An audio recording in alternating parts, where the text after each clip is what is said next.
Thanks very much. I can follow that. I'm not even going to try it, but excellent.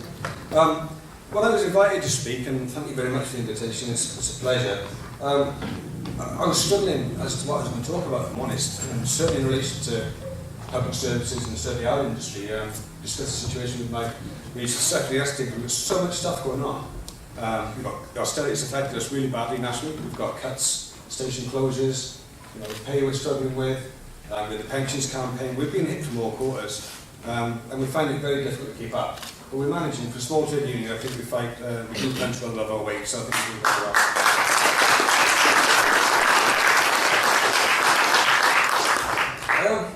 I'm going to talk to you about pay, because that's something that affects, I think, all public sector workers. It's something that's been a concern since 2008, and since the problems we had with austerity and all the issues with this government.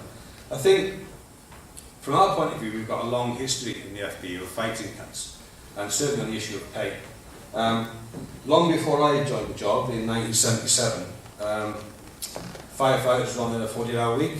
They were going home, the children were on free school meals, free milk, free butter, state handouts. And a group of angry young men decided to do something about that. And the first national fire service strike took place. That was unprecedented in our history, to be fair. It never happened before. We achieved the pay formula out of that strike, which meant we didn't have to go back, cap in hand, year on year, for a pay rise, like we do now.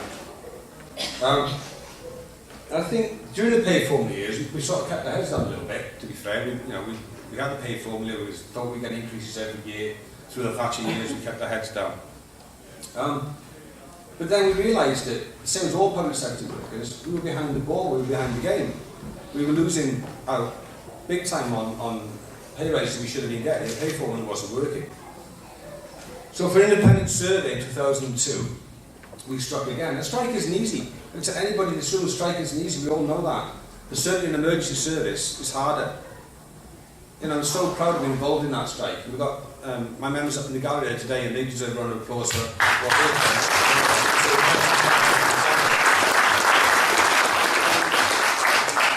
But I can also tell you we got something out of that strike. It wasn't a lot, but we got something out of that strike. But I want to reiterate, 14 years later, we are still not on what we demanded in 2002. That's 14 years later. As far as pay level is concerned, we are behind the game. For firefighters, this means our pay in real terms, and I'm reading this because I got the figures right, otherwise I can't have a go, is by around 18% in the last 10 years, firefighters' wages are down. So 23 years since I began my career, I'm back where I started, and my colleagues are in the same boat. There are fires, there are floods, car crashes, train crashes, and even terrorist attacks. And my members go to them. And my members do what I think is a fantastic job.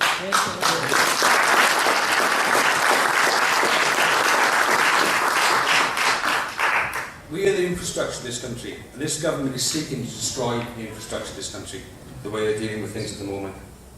One of my first brigade officials used to say to me, never ever be embarrassed to ask about pay or talk about pay, because the bosses are never ever embarrassed to demand that you sweat. That advice in the street today as it did then. I would ask everyone in this room to remember that fact. I'll tell you what this government is trying to do to you. They're trying to demoralise you as workers, they're trying to demoralise you as human beings. We need to get up, rise up together, all the trade unions demand better pay for public services. Thank you very much.